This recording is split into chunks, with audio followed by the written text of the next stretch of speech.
The movie starts with Gary, a tow truck driver, arriving at Maddie Barker's home to repossess her car. Maddie, who had a past romantic relationship with Gary until she suddenly cut off contact, tries to appeal to his emotions. However, her efforts are interrupted by a man from a casual encounter the previous night who appears in his underwear and makes inappropriate advances despite her protests. Gary tows the car away. As Maddie is an Uber driver, she puts on rollerblades to catch up with Gary, halting when he stops to buy breakfast. She tries to lower the car and drive off, but the vehicle remains attached to the truck. In a clumsy attempt, she tries to disengage the car only for Gary to raise it back up again. Maddie faces probation due to her previous actions and receives a notice about a large amount of back taxes owed, which puts her house in Montauk at risk. Montauk is where she has lived her entire life. In addition to being a tow truck driver, Maddie works as a bartender by the water, collaborating with her friend Sarah and spending time with Sarah and her husband Jim. Maddie's boss comments on her aggressive attitude after she argues with a customer who tries to order a drink before the bar's official opening. During their break, Sarah shows Maddie a job listing from a wealthy family looking for someone to be a companion for their son before he goes to college. In return, they offer a Buick Regal as payment. Maddie understands that companion implies a sexual relationship, but she agrees to it because she has no other options. She also sees an opportunity to take advantage of the wealthy family, whom she blames for the potential loss of her home.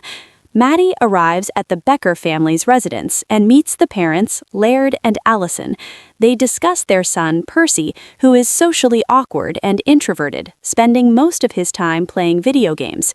Although initially seeking someone closer to Percy's age, Maddie convinces them that she is the right fit for the job.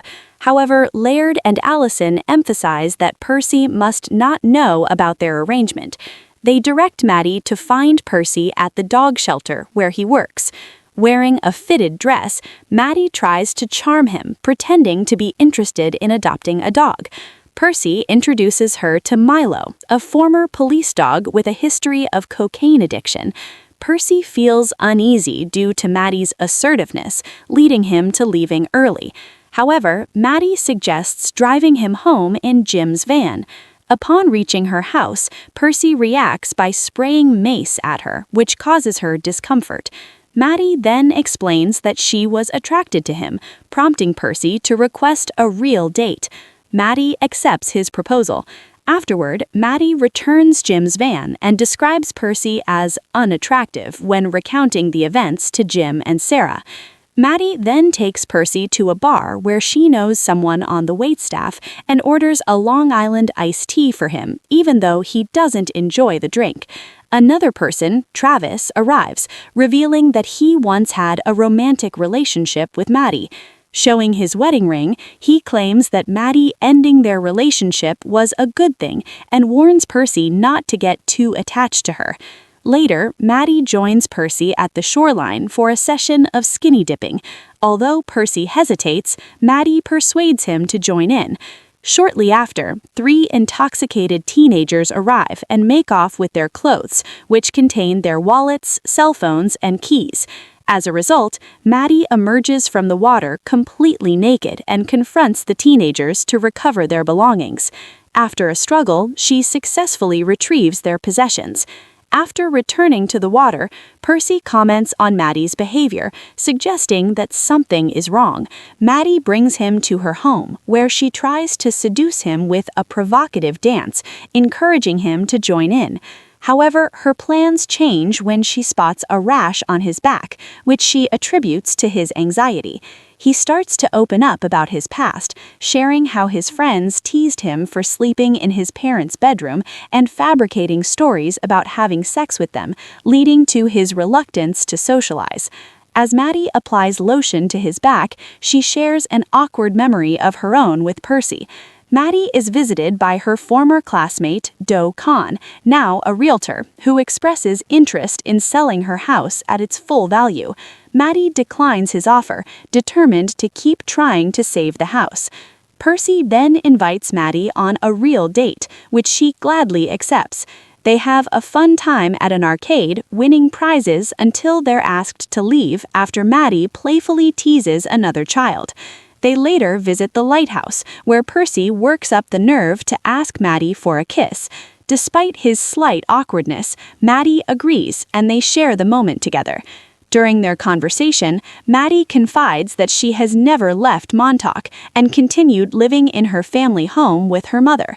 She explains that her father provided them with the house and some money to ensure they wouldn't interfere with his new family. Later, they visit Jody, Percy's former male nanny. Jody senses something unusual about Maddie, but she playfully teases him about the oddity of a grown man working as a nanny for a teenage boy. Later on, Maddie and Percy go to an upscale restaurant, creating their own version of a prom date to make up for missing their respective proms, and they discover Percy's talent for playing the piano. During their conversation, Maddie encourages Percy to showcase his talent.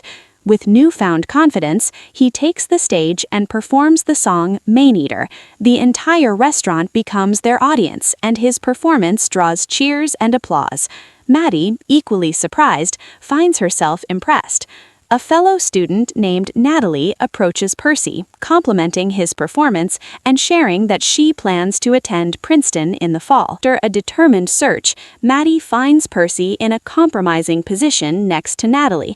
However, Percy is in bad condition, having become sick from drinking alcohol and taking ibuprofen. Maddie quickly steps in to help him by inducing vomiting. Their efforts are abruptly interrupted when the host's parents arrive and, in an attempt to protect Maddie, ask her to leave. After they leave the party, Percy accidentally punches Maddie in the throat. Despite this, Percy declares that he is ready to have sex with Maddie in the limo. However, when he confesses his love for her, Maddie realizes he's too intoxicated and decides not to go through with it. Later, Laird and Allison notice Percy's newfound enthusiasm and sociability, which he attributes to his recent romantic relationship.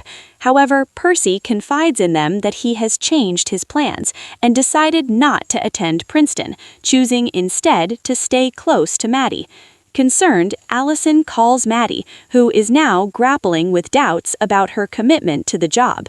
Laird reassures Maddie that she can keep the car without needing to continue the relationship, hoping this will prevent Percy from abandoning his plans to attend Princeton. Unfortunately, Percy, sitting in his parents' vehicle, accidentally activates the audio system and unintentionally overhears their conversation.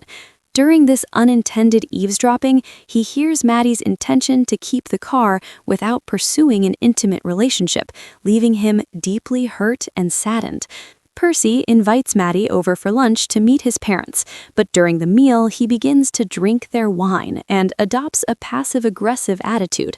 Later, he teams up with his friend Crispin to execute a plan involving the Buick. They drive the car into the woods, where they tamper with it by placing a rock on the gas pedal, causing the vehicle to crash into a tree. The impact results in the tree collapsing onto the car. In an attempt to get things over with, Percy and Maddie decide to have sex when they return to the house. However, before he can even fully engage, Percy prematurely ejaculates on her thigh. Frustrated, he claims that he is now enlightened and no longer wishes to see Maddie, predicting that she will end up spending the rest of her life in Montauk. Later on, Gary delivers the battered Buick to Maddie as her name is listed on the paperwork. As a result, she is forced to continue her Uber duties using the now damaged vehicle. While Percy isolates himself in his room, absorbed in video games and ignoring Maddie's texts and calls, Maddie eventually gathers enough money to repair her car and pay off her taxes. She joins Jim and Sarah in a celebratory moment, but their joy is short-lived when Jim and Sarah announce their plans to move to Florida due to their upcoming baby's arrival. Overwhelmed with disappointment, Maddie realizes she is facing a future of solitude. Accepting this, she contacts Doe and decides to take him up on his offer to help her sell her house. Maddie transfers ownership to Jim and Sarah so they can have a home to raise their child while she begins preparing for her own move to California. Upon learning that Percy is attending a Princeton gathering, Maddie decides to find him. However, Percy continues to ignore her, refusing to respond as she tries to explain her side of the story. In a twist of their earlier encounter, Maddie climbs onto the hood of his car, but Percy drives off with her holding on. Their unexpected journey takes them along the shoreline, where Maddie accidentally catches fire from a nearby barbecue grill. The chaotic escapade ends with Percy driving the car into the water, bringing their tumultuous ride to a dramatic conclusion. Overwhelmed by panic, Percy desperately searches for Maddie until they both exchange tearful apologies. Following their emotional reconciliation, Maddie reveals her plan to move to California, a decision Percy fully supports. He reassures her that despite everything, he views their intimate experience as a meaningful milestone in his life. On the day of his departure to Princeton, Percy packs his bags and says goodbye to Laird and Allison. To his surprise, Maddie shows up, ready to drive him to his destination before beginning her own journey to California. As a final surprise, Maddie introduces Milo, a new addition to her life, leaving Percy astonished. The film concludes on this heartwarming note. Thank you for watching.